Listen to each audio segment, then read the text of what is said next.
ایک آگ ہے تو اس کے فرشتے بھی وہ آگ کی طرح ہیں.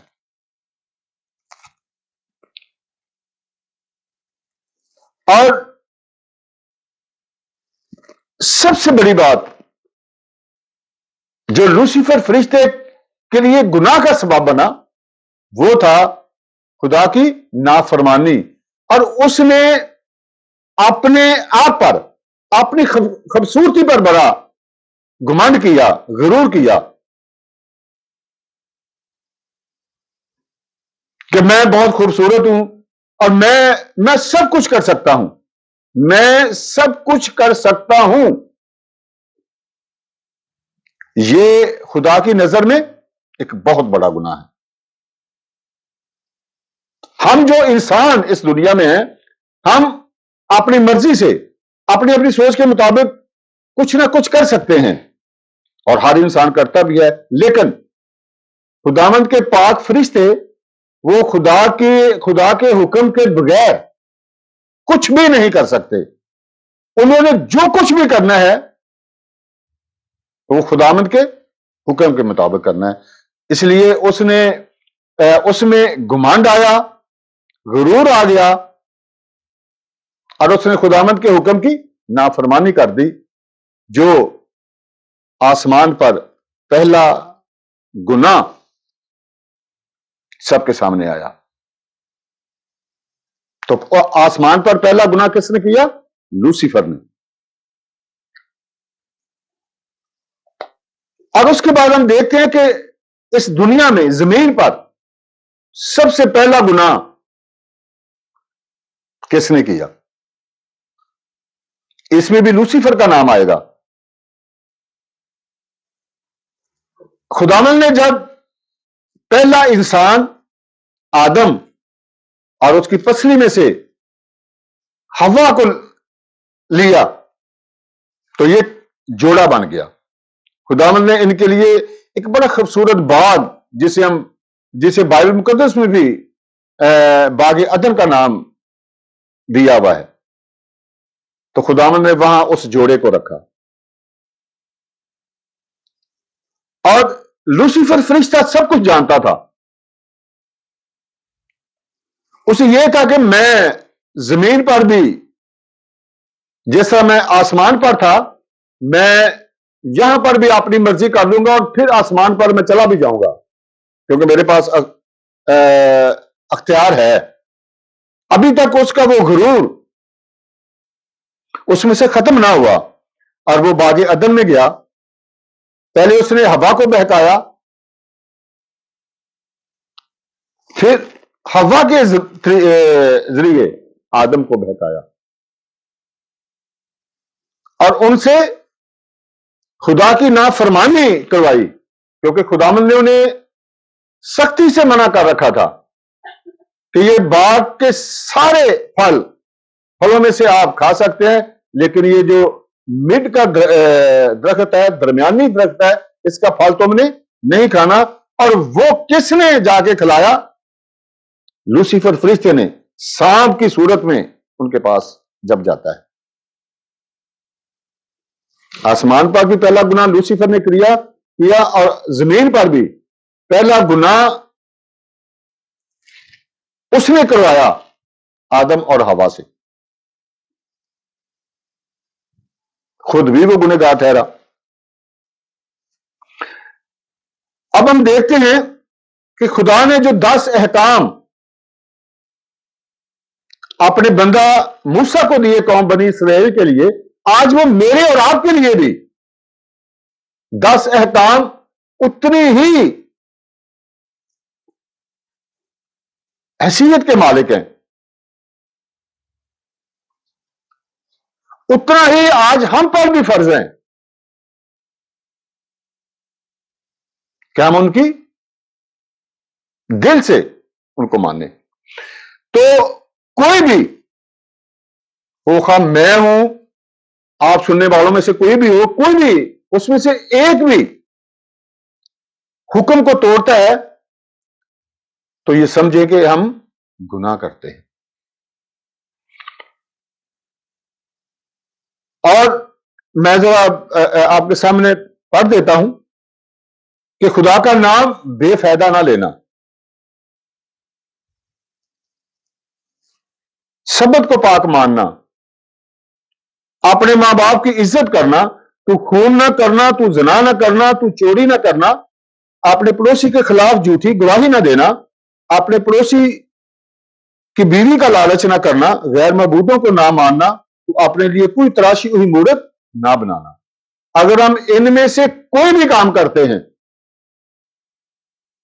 تو سمجھ لیں کہ اس وقت آپ گناہ کے مرتکب ٹھہر رہے ہیں، آپ گناہ کر رہے ہیں۔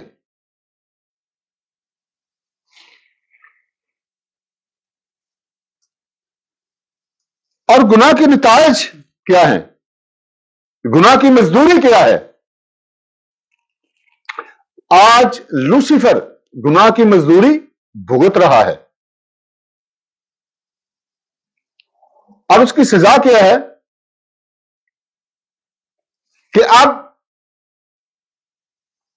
ابھی تک تھے عدالت پر خدا یسوع مسیح نہیں بیٹھے، سزا اور جزا کا حکم صادر نہیں فرمایا، پھر بھی وہ دنیا میں جل رہا ہے، اور اس آگ میں جل رہا ہے جو کبھی بھی نہ بجھے گی، ہر ہمیشہ تک وہ آگ میں جلتا رہے گا۔ یہ ہے لوسیفر کے لیے سزا، اور اس کے ماننے والوں کی سزا بھی وہی ہے جو لوسیفر کی ہے۔ اور یہ ہم پڑھیں گے پولس رسول کا رومیو کی کلیسیا کے نام لکھا تھا، تو اس کا 3 باب اس کی 23 آیت کہ گناہ کی مزدوری کیا ہے، گناہ کے نتائج کیا، بھگتنے پڑیں گے ہر اس کو جو خدا کے خلاف گناہ کرتا ہے۔ خدا کے کلام میں لکھا ہے رومیو 3 باب اس کی 23 آیت، سب نے گناہ کیا اور خدا کے جلال سے محروم ہیں۔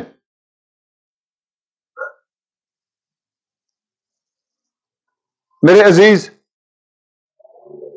جب ہم یہ آیت مبارک پڑھتے ہیں تو ہماری زندگی کے سارے احوال ہمارے سامنے آ جاتے ہیں، آدم سے لے کے آج تک جتنے بھی انسان دنیا میں ہیں، سب کے حالات زندگی کچھ بائبل مقدس میں سے ہم پڑھتے ہیں اور کچھ ہم آس پاس کے اپنے ماحول میں دیکھتے ہیں۔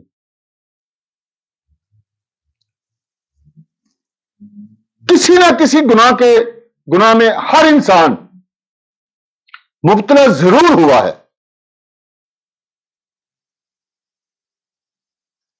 اور پولس رسول اسی لیے رومیو کی کلیسیا کو لکھا کہ سب نے گناہ کیا اور خدا کے جلال سے محروم ہیں۔ آج ہم سب ان کاموں پر غور کریں گے جو گناہ کے زمرے میں آتے ہیں، اور آج خدا سے ان سارے کاموں سے بچ کر دور رہنے کا عہد بھی کریں گے اور خدا سے مدد مانگیں اور اپنے آپ کو اس کے حوالے کر دیں۔ ان سارے گناہوں سے بچ کر دور رہ کر زندگی گزارنے والا ایک مسیحی کہلاتا ہے۔ اور آج میں یہ آپ کو ضرور بتانا پسند کروں گا کہ مسیحی زندگی اس دنیا میں گزارنا سب سے زیادہ مشکل ہے۔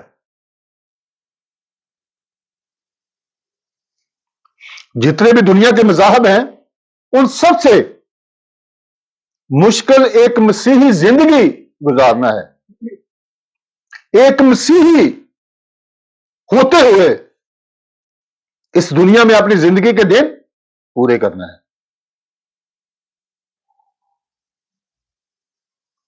جہاں پر بھی ہم خداوند کے کلام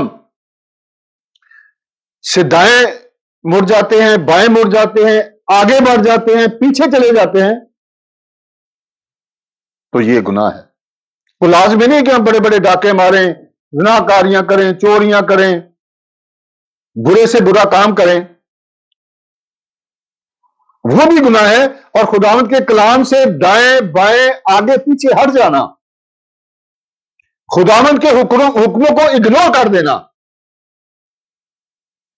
اٹس آلسو بگ سن.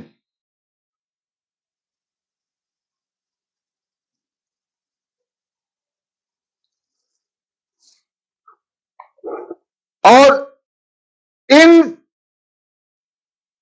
سب کو ہر وقت اپنے سامنے رکھنا، ان پر غور کرنا کہ جو میں کام کرنے لگا ہوں یا جو میں کام کرنے لگی ہوں، کیا خداوند کے کلام کے منافی تو نہیں میں جا رہا یا میں جا رہی. میرے عزیز، اگر خداوند کے کلام سے اس کا ٹکراؤ ہو رہا ہے، آپ جو بھی کام کر رہے ہیں، تو وہاں پر ذرا رکیں، وہاں پر خداوند سے دعا مانگے، خداوند سے پوچھیں. جب آپ دعا کریں گے تو بائبل مقدس آپ کو بتا دے گی کہ یہ کام آپ نے کرنا ہے یا یہ کام آپ نے نہیں کرنا. اور یہ میرے لیے، ہر ایک مسیحی کے لیے یہ ضروری ہے. پھر ہم کافی حد تک اپنے آپ کو گناہ سے محفوظ رکھ سکتے ہیں.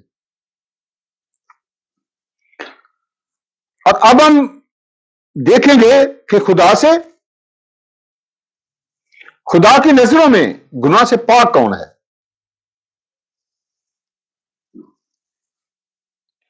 عبرانیوں کی کلیسیا، اس کا 4 باب، اس کی 15 آیت ہم پڑھیں گے. پولس رسول کا عبرانیوں کی کلیسیا کے نام لکھا خط، اس کا 4 باب، اس کی 15 آیت لکھا ہے، کیونکہ ہمارا سردار کاہن ایسا نہیں جو ہماری کمزوریوں میں ہمارا ہمدرد نہ ہو سکے، بلکہ وہ سب باتوں میں ہماری طرح آزمایا گیا تو بھی بے گناہ رہا. آمین. خدا یسوع مسیح نے جب اپنے 33 سالہ زندگی اس دنیا میں گزاری، عام انسان کی طرح وہ لوگوں میں گھل مل کر رہے ہیں. اچھے برے لوگ بھی خدا یسوع مسیح کے پاس آتے تھے،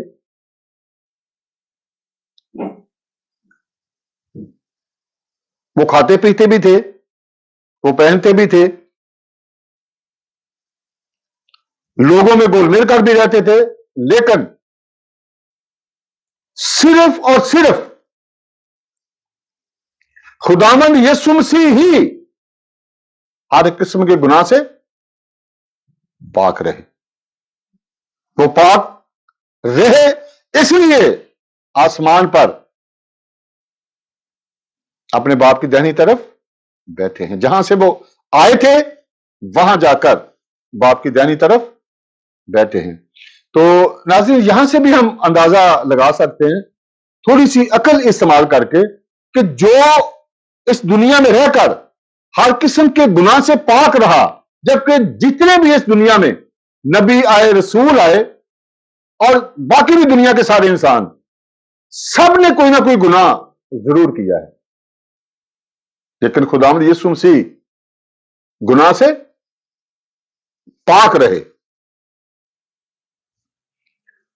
بائبل مقدس کے مطابق، دنیا کی ہسٹری کے مطابق، یسوع مسیح ہی وہ واحد ہستی ہیں جسے مکمل طور پر گناہ سے پاک بیان کیا گیا ہے، جنہوں نے اپنے 33.5 سالہ زندگی مکمل طور پر گناہ سے پاک گزاری. اسی لیے آج وہ آسمان پر خدا باپ کی دہنی طرف زندہ بیٹھے ہیں اور ہمیشہ تک زندہ رہیں گے، اور پوری دنیا کا حساب، یعنی عدالت کا سارا انتظام بھی خداوند یسوع مسیح کے ہاتھ ہے، کیونکہ وہ گناہ سے پاک ہیں.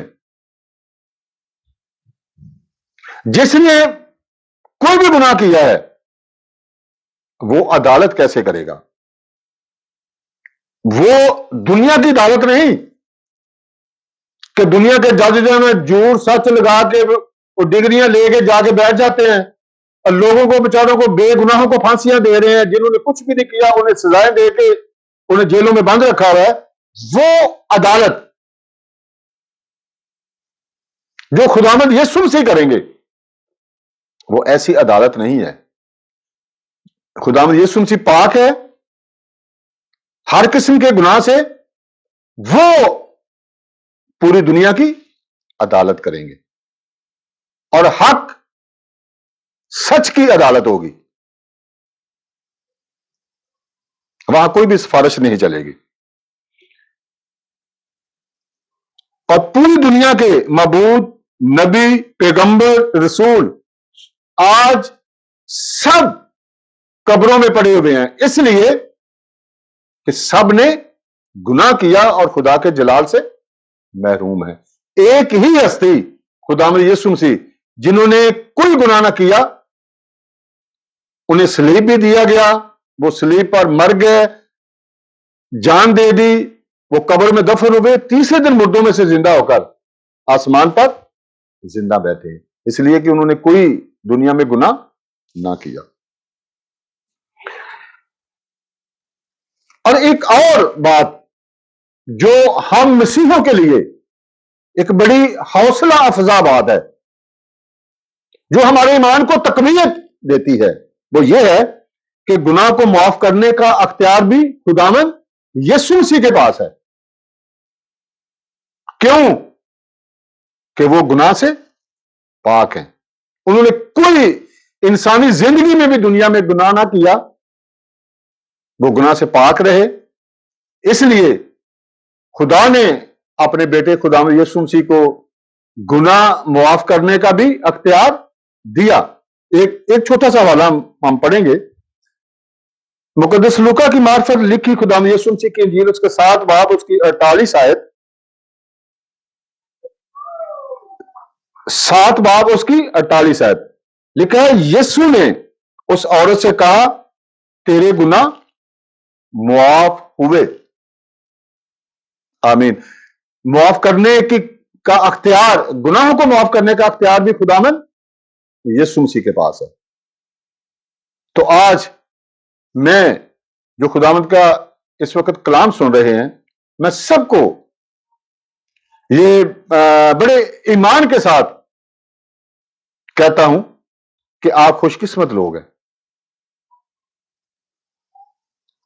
کہ اگر ہم سے کبھی کسی وقت گناہ ہو بھی جاتا ہے تو ہم فوراً اپنے گناہ کا اعتراف کر کے اس کو مان کر خداوند کے قدموں میں آ جائیں، خداوند یسوع مسیح سے معافی مانگے، اور ہمارا خداوند یسوع مسیح اس کو معاف کرنے کی قدرت رکھتا ہے، جبکہ دنیا کے کسی بھی نبی رسول معبود کے پاس یہ اختیار نہیں ہے۔ خدا آپ سب کو آج کے کلام کے وسیلہ سے برکت دے۔